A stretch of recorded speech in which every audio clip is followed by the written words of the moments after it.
And joining us here on India Today for a very special conversation is Ambassador Sanjay Sudhir here in Abu Dhabi. Good morning. Thank you very much for having us here, Ambassador. The Prime Minister's visit, 7th one to the UAE, to the United Arab Emirates.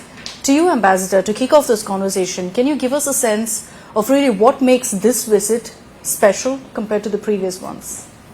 Well, it's a very special visit. As you said, it's the 7th visit in the last 10 years for Prime Minister.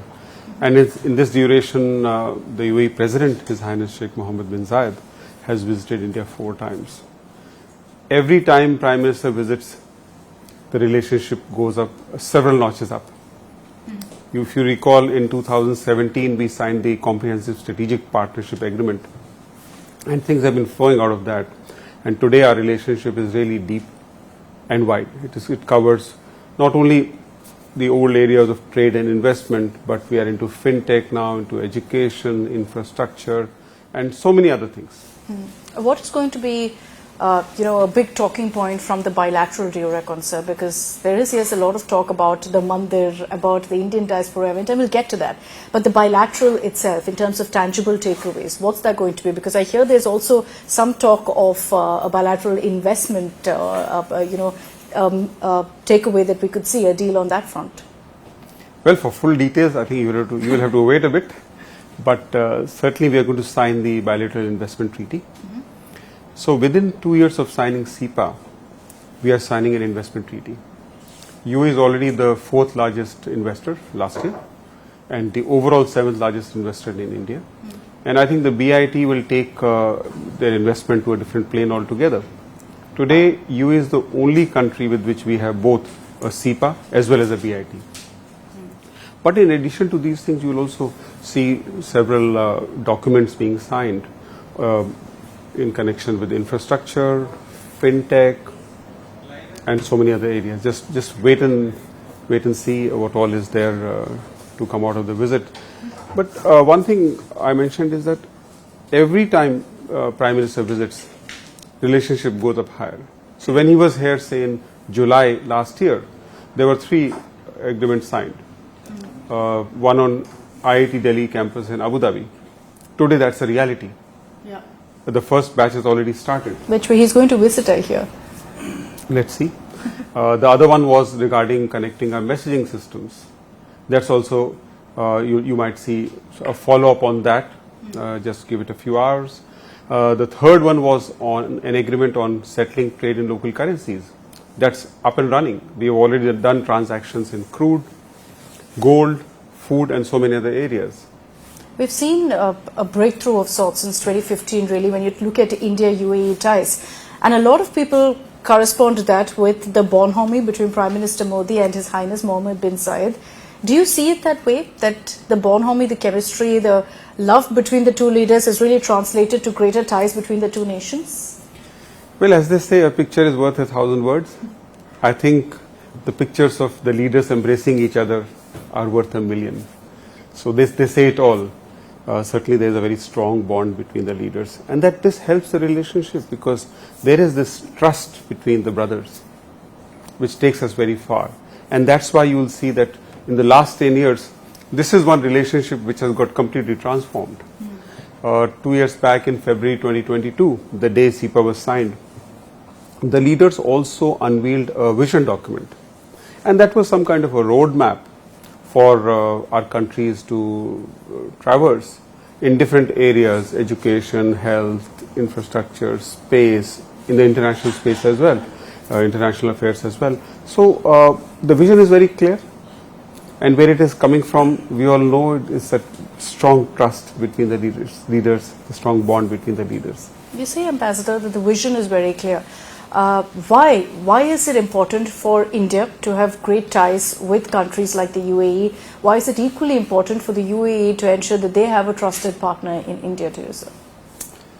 We have had civilizational, very ancient cultural, social, economic linkages with the UAE.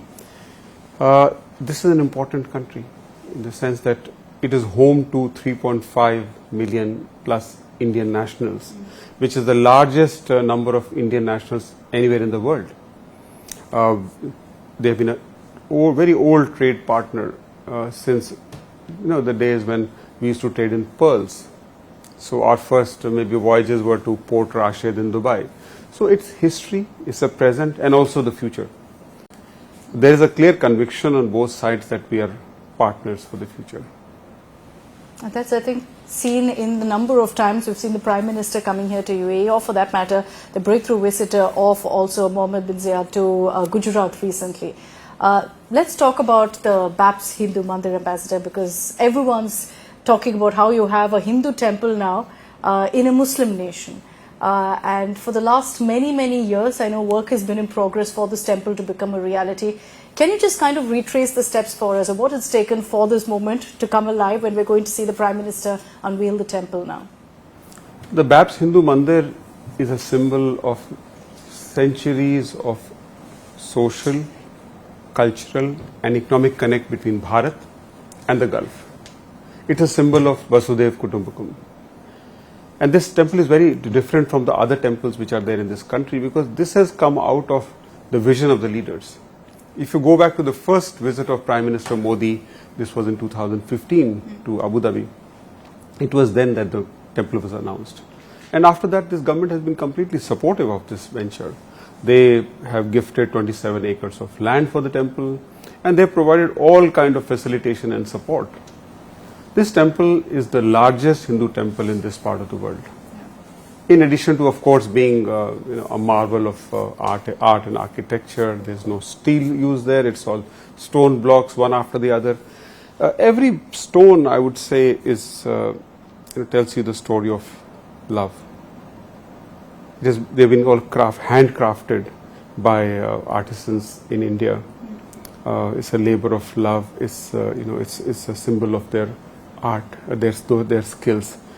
In fact, when I go back last few years, every weekend there will be hundreds and hundreds of devotees and people interested in the temple who would come to the temple site and lay bricks by their own hands. So that's how the structure which you see today has come up.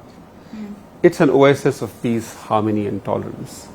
And what's it been like working with the UAE government as well in ensuring that this dream of this massive, beautiful mandir really comes alive? Well, let me put it this way. It's not just that we have been working with them, they have been also working with us because it's a joint project. Yeah. It's built on land provided by the UAE government. Today, there are partners in this temple. The kind of facilitation they have provided not only for building the temple, but for all the ceremonies which are happening over a period of 2 weeks. They very much support the temple. So when Mahant Swamiji arrived a few days back, the UAE Minister for Tolerance and Harmony was actually there to receive him, His Highness Sheikh Nahyan. He was there to receive Swamiji. So it's a partnership in that sense. And finally, sir, to sum up what we're going to be seeing, of course, with the Prime Minister's visit and what we've achieved in the last many years, what would be one word in which you would describe right now how India views the United Arab Emirates? Would it be out of respect? Would it be a friend? How would you describe the relationship? You'll have to give me one extra word because if I have to use 2 words, UAE is a trusted partner. A trusted partner. Thank you very much, Ambassador, for joining us here. Thank you very much. Thank you.